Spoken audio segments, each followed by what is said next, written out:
நீங்கள் ஒருவர் மற்றவரை அன்பு செய்ய வேண்டும். இதுவே கடவுள் நமக்கு கொடுத்த கட்டளை.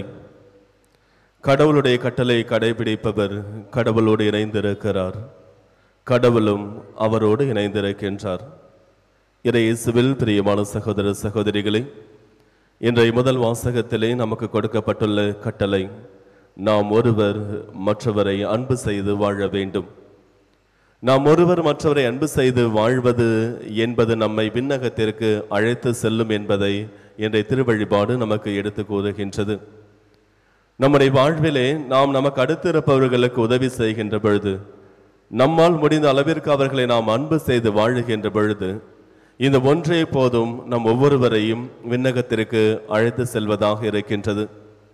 யார் ஒருவர் தன்னுடைய சகோதர சகோதரிகளை அன்பு செய்கிறாரோ நிச்சயமாக அவர் கடவுளையும் அன்பு செய்கின்றார். கடவுளை அன்பு செய்பவராக தான் இருக்கவும் முடியும். அதே நேரத்தில் யார் ஒருவர் தனது சகோதர சகோதரிகளை வெறுக்கிறாரோ அவரால் கடவுளை நிச்சயமாக அன்பு செய்யவும் முடியாது. அவர் பொய்யராக தான் இருக்க முடியும். இதை யோவான் 1 யோவான் 4வது அதிகாரம் 20வது வசனத்திலே சொல்லுகின்றார். யார் ஒருவர் தான் கடவுளை அன்பு செய்கிறேன் என்று சொல்லிக்கொண்டு தன்னுடைய சகோதரர் சகோதரிகளை அன்பு செய்யாமல் இருக்கின்றாரோ அவர் பொய்யர். ஏனெனில் கண்ணுக்கு முன்னாக இருக்கின்ற சகோதரர் சகோதரிகளை அன்பு செய்யாதோர் கண்ணுக்கு தெரியாத கடவுளை அன்பு செய்யவே முடியாது என்று குறிப்பிடுகின்றார். ஆக நாம் நம்முடைய அன்பை நாம் எந்த அளவிற்கு இறைவன் மீது வைத்திருக்கின்றோம் என்பதை வெளிப்படுத்த வேண்டும் என்றால், வெளிப்படுத்துவதற்கு நமக்கு கொடுக்கப்பட்டிருக்கின்றவர்கள் தான் நம்முடைய சகோதரர் சகோதரிகள். நாம் நம்முடைய சகோதர சகோதரிகளை அன்பு செய்வதன் மூலமாக நாம் எந்த அளவிற்கு கடவுளை அன்பு செய்கிறோம் என்பதை நம்மால் வெளிப்படுத்த முடியும். நாம் நிலைவாழ்வை உரிமையாகவும் இந்த கட்டளை மட்டுமே போதுமானதாகவும் இருந்து கொண்டிருக்கின்றது.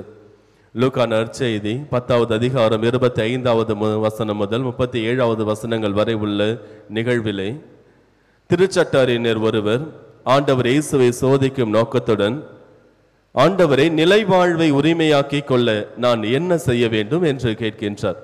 விண்ணகத்திற்கு செல்ல, கடவுளிடம் சென்றடைய, நிலைவாழ்வை பெற்றுக்கொள்ள நான் என்ன செய்ய வேண்டும் என்று இயேசுவிடத்திலே கேட்கின்றார். அதற்கு இயேசு, நீர் என்ன திருச்சட்ட நூலிலே இறைவாக்குகளிலே எழுதியிருப்பதை வாசிக்கின்றீர் என்று கேட்கின்றார். அதற்கு அந்த திருச்சட்ட அறிஞர் சொல்லுகின்றார், உன் முழு இதயத்தோடும், உன் முழு உள்ளத்தோடும், உன் முழு ஆற்றலோடும், உன் முழு மனதோடும் உன் கடவுளாகிய ஆண்டவரை அன்பு செய். அடுத்ததாக அதற்கிணையான 2வது கட்டளையாக நீ உனக்கு அடுத்திருப்பவரையும் அன்பு செய்ய வேண்டும் என்று குறிப்பிடுகின்றார். அதன் பிறகு ஆண்டவர் இயேசு கிறிஸ்து சொல்லுகின்றார், நீரும் அவ்வாறே சென்று செய்.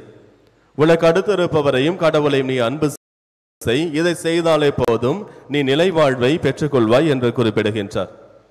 அந்த திருச்சட்ட அறிஞர் மேலும் ஒரு கேள்வி கேட்கின்றார். எனக்கு அடுத்திருப்பவர் யார்? யாரை நான் அன்பு செய்ய வேண்டும் என்று கேட்கின்றார்.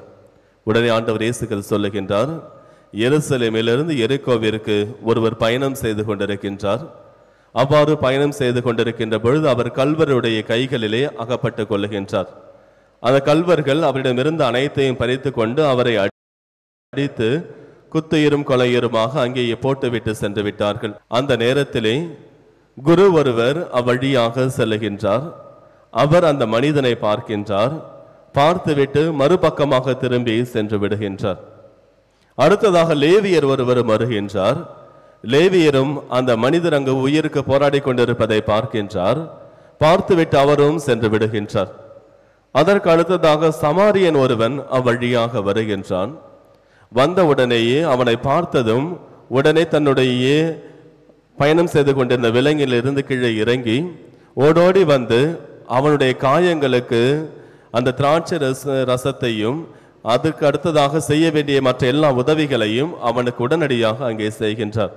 செய்து முடித்த பிறகு தன்னுடைய விலங்கின் மீது அவனை ஏற்றிக்கொண்டு அருகில் இருந்த சாவடிக்கு அழைத்து சென்று அங்கே அவனை ஒப்படைத்து விட்டு சொல்லுகின்றார், இவரை நீங்கள் கவனித்துக் கொள்ளுங்கள் என்று கூறிவிட்டு 2 தெனாரியத்தை எடுத்து அந்த சாவடியில் இருக்கின்றவர்களிடத்தில் கொடுத்து விட்டு, இதற்கு மேலும் செலவானால் நான் திரும்பி வருகின்ற பொழுது கொடுத்து விடுகிறேன் என்று சொல்லிவிட்டு அங்கிருந்து செல்லுகின்றார். கடைசியாக ஆண்டவர் இயேசு கிறிஸ்து அந்த திருச்சட்டரினை பார்த்து கேட்கின்றார், இந்த மூவரில் யார் இவருக்கு அடுத்திருப்பவர், அயலார் யார் என்று கேட்கின்றார். இயேசுவில் பிரியமான சகோதர சகோதரிகளே, அந்த சமாரியன் யார் அந்த மனிதனுக்கு உதவி செய்தானோ அவனே அவருக்கு அடுத்திருப்பவர். அதாவது இவ்வுலகிலே நமது கண்களுக்கு முன்பாக யாராவது துன்பப்படுகிறார்கள் என்றால் நம்மால் முடிந்த உதவியை நாம் செய்வதன் மூலமாகத்தான் அந்த சகோதரர் சகோதரிக்கு, அந்த அடுத்திருப்பவருக்கு நம்முடைய அன்பை வெளிப்படுத்த முடியும். நாம் அவ்வாறு செய்யாவிட்டால் நம்முடைய அன்பை வெளிப்படுத்தவும் முடியாது. யாக்கோபு இதை மிக அழகாக சொல்லுகின்றார். யாக்கோபு நூலிலே 2வது அதிகாரம் 15, 16 வசனங்களிலே சொல்லுகின்றார், யாராவது ஒருவர் உங்களிடத்திலே வந்து நான் பசியாக இருக்கிறேன், நான் குளிரிலே வேதனைப்பட்டு கொண்டிருக்கிறேன் என்று சொல்லுகின்ற பொழுது நீங்கள் அவரை பார்த்து நலமுடன் நீங்கள் சென்று வாருங்கள், உங்கள் குளிரை நீங்கள் ஆற்றிக்கொள்ளுங்கள், உங்களுடைய பசியை நீங்கள் போக்கிக் கொள்ளுங்கள் என்று நீங்கள் சொல்லி அனுப்புகிறீர்கள் என்றால், அவர்களுக்கு தேவையான எதையும் நீங்கள் செய்யாமல் அனுப்பிவிடுகிறீர்கள் என்றால் அதனால் என்ன பயன்? அதனால் ஒரு பயனும் கிடையாது. உங்களால் முடிந்த உதவியை நீங்கள் செய்ய வேண்டும் என்பதை தான் யாக்கோபு தெளிவாக குறிப்பிடுகின்றார். ஆக நாம் இறைவன் மீது வைத்திருக்கின்ற அன்பை வெளிப்படுத்த வேண்டும் என்றால் அதை நம்முடைய சகோதரர் சகோதரிகளிடத்தில் தான் வெளிப்படுத்த முடியும். நாம் எந்த அளவிற்கு நம்முடைய சகோதரர் சகோதரிகள் அன்பு செய்கிறோமோ அந்த அளவிற்கு நாம் இறைவனை அன்பு செய்து கொண்டிருக்கின்றோம் என்பதுதான் உண்மையான பொருளாக அமைகின்றது. இயேசுவில் பிரியமான சகோதரர் சகோதரிகளே, இன்றைய காலகட்டத்திலே கடவுள் நாம் எங்கோ தேடி சென்று அன்பு செய்து வாழ வேண்டும் என்றெல்லாம் அழைப்பது கிடையாது. நம்முடைய குடும்பத்திலே, நாம் வாழ்ந்து கொண்டிருக்கின்ற இடத்திலே, நாம் யாரோடு வாழ்ந்து கொண்டிருக்கின்றோமோ அவர்களை நாம் அன்பு செய்து வாழ வேண்டும். இந்த காலத்திலே தாய் தந்தையரை கூட அன்பு செய்ய யோசிக்கிறார்கள் பிள்ளைகள். தாய் தந்தையரை கவனித்துக் கொள்வது கிடையாது. தன்னுடைய வீட்டில் இருக்கின்ற வயதான தாத்தா பாட்டிகள் நோயுற்று இருக்கின்ற பொழுது அவர்களுக்கு தேவையான சிறிய உதவி கூட செய்வதற்கு தயங்குகிறார்கள். அவர்களை பார்த்து கொள்ள தயங்கி கொண்டிருக்கின்றார்கள். நம்முடைய இந்த அன்பானது வேற எங்கும் தொடங்க வேண்டிய அவசியமில்லை. இந்த அன்பானது வீட்டிற்குள்ளே தொடங்க வேண்டும். கணவன் மனைவியை முழுவதுமாக அன்பு செய்ய வேண்டும். எல்லா சூழ்நிலையிலும் உடனிருந்து பார்த்து கொள்ள வேண்டும். மனைவியும் கணவனை முழுவதுமாக அன்பு செய்ய வேண்டும். எல்லா சூழ்நிலையிலும் உடனிருந்து பார்த்து கொள்ள வேண்டும். இந்த அன்புதான் மிக முக்கியமானதாக அமைகின்றது. தாய் தந்தையர்கள் பிள்ளைகளை அன்பு செய்ய வேண்டும், பிள்ளைகள் தாய் தந்தையரை அன்பு செய்ய வேண்டும். அதே நேரத்திலே தன்னுடைய குடும்பத்தில் இருக்கின்ற வயதானவர்களையும் உறவினர்களையும் நாம் அன்பு செய்து வாழுகின்றோம் என்றாலே போதுமானதாக இருக்கின்றது நாம் நிலை வாழ்வை அடைய. ஆமென்.